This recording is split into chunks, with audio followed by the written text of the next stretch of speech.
Salut les gars, ça bouge? Dans un scénario post-apocalyptique dévasté par un virus létal qui a transformé une grande partie des humains en zombies, nous sommes présentés à la famille composée d'Andy, Kay et de leur fille Rosie, âgée d'1 année. Jusqu'à présent, ils ont réussi à survivre au danger en s'abritant dans une maison flottante en zone rurale en Australie. En cherchant un endroit sûr pour passer la nuit, Andy aperçoit 2 enfants jouant au bord de la rivière. Surpris, il leur fait signe en essayant d'engager une conversation, mais le père des enfants, Albert Andy, sort un revolver de sa ceinture, le forçant à continuer son chemin. La famille est habituée à obtenir ses provisions de la mer, car ils craignent de s'aventurer sur la terre ferme. À un certain moment, Kay mentionne que leurs stocks de nourriture sont en train de s'épuiser, et suggère qu'ils devraient voyager par terre pour obtenir de meilleures provisions. Cependant, Andy est fermement en désaccord, considérant cette option extrêmement risquée. Le lendemain matin, Andy découvre un voilier abandonné sur la rive de la rivière et décide de l'inspecter.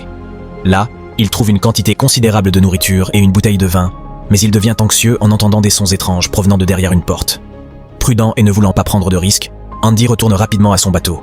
Il montre ses découvertes à Kay, qui, au départ, se montre sceptique quant à la sécurité des aliments trouvés, mais Andy parvient à la rassurer. Plus tard, alors qu'Andy se repose, Kay décide d'aller jusqu'au voilier dans l'espoir de trouver un rasoir pour son mari. Là, elle entend aussi les bruits mystérieux derrière la porte. En essayant de sortir, quelque chose l'attire à l'intérieur du bateau. Andy se réveille avec les pleurs de Rosie et, inquiet, part à la recherche de Kay. Il remarque des taches de sang sur le sol et trouve Kay dans la salle de bain, essayant désespérément d'arrêter une hémorragie. Il demande à examiner la blessure et elle révèle une morsure sur sa jambe. Kay prend alors un kit avec des instructions pour les infecter et met un bracelet avec un compte à rebours, qui indique combien de temps il reste avant qu'un infecté ne se transforme complètement en zombie, ainsi qu'une injection qui désactive le cerveau et permet à un infecté de devenir un zombie sans souffrir. Andy et Kay débattent de la prochaine étape. Après une conversation intense, la famille décide finalement d'abandonner la maison bateau et de chercher de l'aide médicale dans une autre localité. Ici, nous rencontrons Tommy, une petite aborigène, qui dessine dans un carnet. Elle jette un lapin sans vie dans une fosse et se bouche les oreilles en entendant quelque chose le dévorer. Par la suite, Andy et Kay trouvent une voiture. Ils la ravitaillent, mais ne remarquent pas un zombie s'approchant. Kay allume le clignotant pour l'alerter, et ils parviennent de justesse à s'enfuir. Après avoir conduit un moment, ils s'arrêtent sur la route. Andy consulte la carte pendant que Kay change la couche de Rosie, jusqu'à ce que les signes de la transformation commencent et qu'elle s'effondre, vomissant du sang et ayant des convulsions. Ailleurs, Tommy lance à nouveau un serpent dans la fosse, mais cette fois, il n'y a aucun bruit.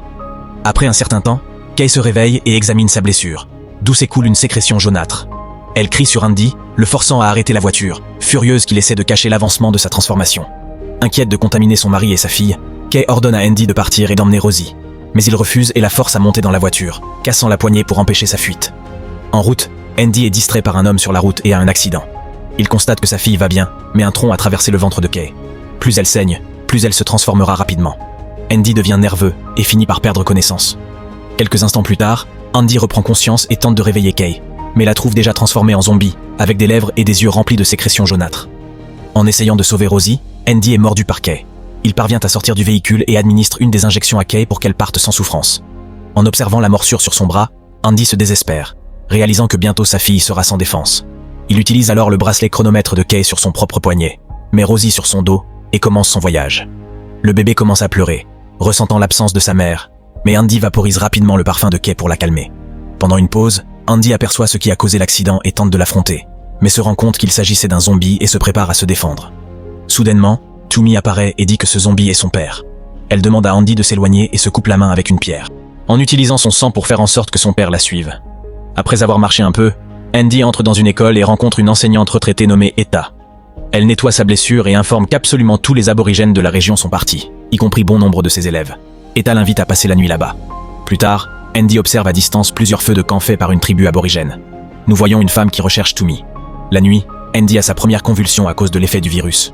Le matin, il se réveille et trouve Etta s'occupant de Rosie. Elle l'encourage à chercher le père de Tommy, son nom est Willy, car ils prendront soin de Rosie. Etta ne savait pas que Willy s'était transformé en zombie. Etta avertit également Andy d'éviter les groupes de chasse, ils éliminent n'importe quel zombie ou infecté qui s'approche. Après la conversation, Andy reprend son voyage. En chemin, Andy s'arrête dans quelques ruines pour donner de l'eau à Rosie. Ensuite, il passe devant plusieurs zombies, la tête enterrée dans le sol. L'un d'eux se lève et commence à le poursuivre. Andy trouve une voiture et tente d'y entrer, mais est empêché par un homme nommé Vic, qui le protège du zombie qu'Andy n'avait pas vu. Vic est coincé sous un réservoir et remet les clés du véhicule à Andy, en échange de la promesse de le secourir. Andy accepte et enlève le poids de dessus Vic, qui monte dans la voiture et ils fuient ensemble les zombies. Vic conduit Andy à son refuge, qui était une usine de gaz où il travaillait. Lorraine, l'épouse de Vic, est stupéfaite de voir que son mari a ramené quelqu'un. Vic suggère que Rosie reste avec Lorraine pour qu'Andy puisse l'aider avec quelques tâches. Vic attire les zombies dans une zone spécifique avec une cage et demande à Andy de tirer avec lui, éliminant les zombies pour piller leurs affaires. Il croit que lorsque le monde reviendra à la normale, les gens paieront des fortunes pour ces objets. En s'approchant de la cage, Andy est choqué de découvrir que Vic a capturé et utilisé Tumi comme appât vivant.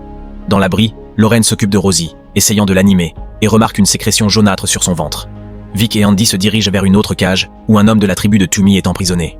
Vic verse du sang sur le sol et allume une radio pour attirer les zombies. Cela amène Andy à remettre en question ses actions. À leur retour, Lorraine mentionne avoir nettoyé Rosie. Andy joue avec sa fille, avant de la mettre dans un berceau improvisé. Sa main tremble, et il est triste face à cette situation sans issue. Mais il sait que Rosie ira bien avec Lorraine. Andy s'éloigne pour mettre fin à ses jours. Cependant, avant de le faire, Lorraine apparaît et le confronte. Révélant qu'elle n'est pas l'épouse de Vic, elle dit qu'il a abandonné son mari et d'autres employés dans une usine pour mourir afin de se sauver. Pendant la conversation, Vic surgit et assomme Andy avec son fusil. À son réveil, Andy se retrouve dans la même cage que Tumi. Il demande de l'aide à la fille pour s'échapper. Andy attache quelques organes à une corde et les lance aux zombies.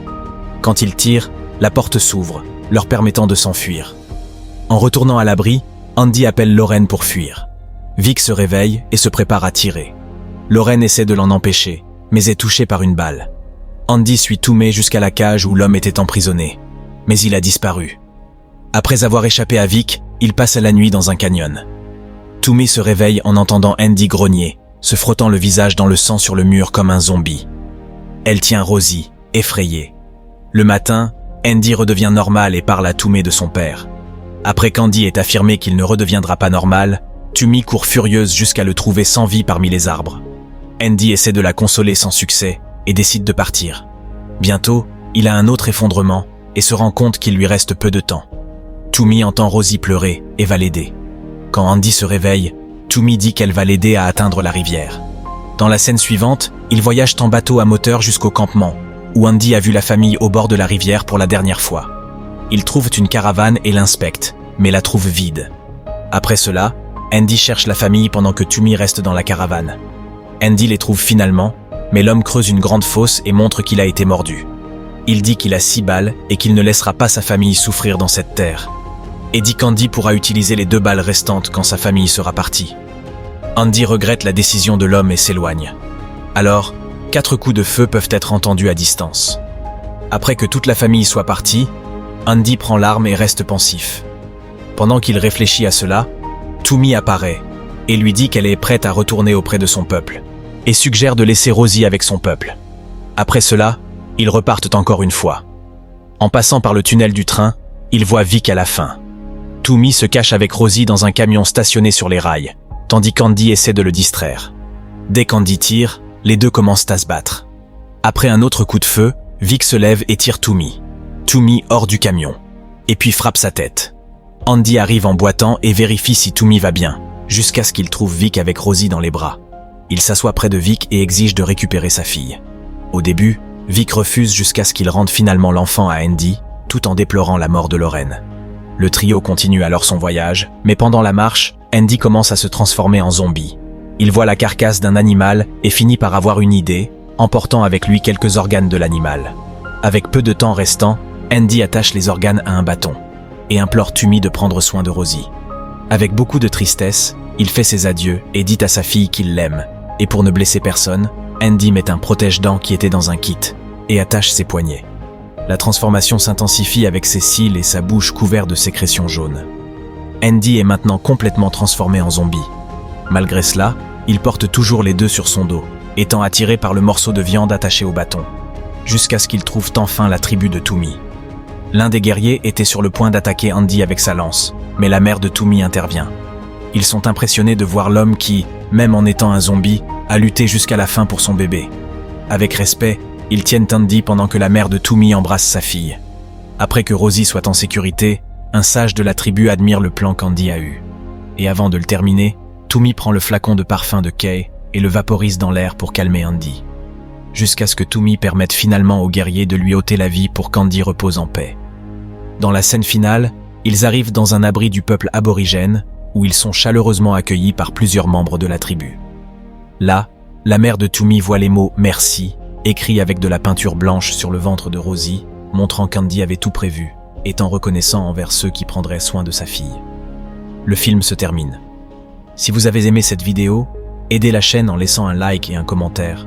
Je vous en serai très reconnaissant. Prenez soin de vous et à la prochaine récapitulation.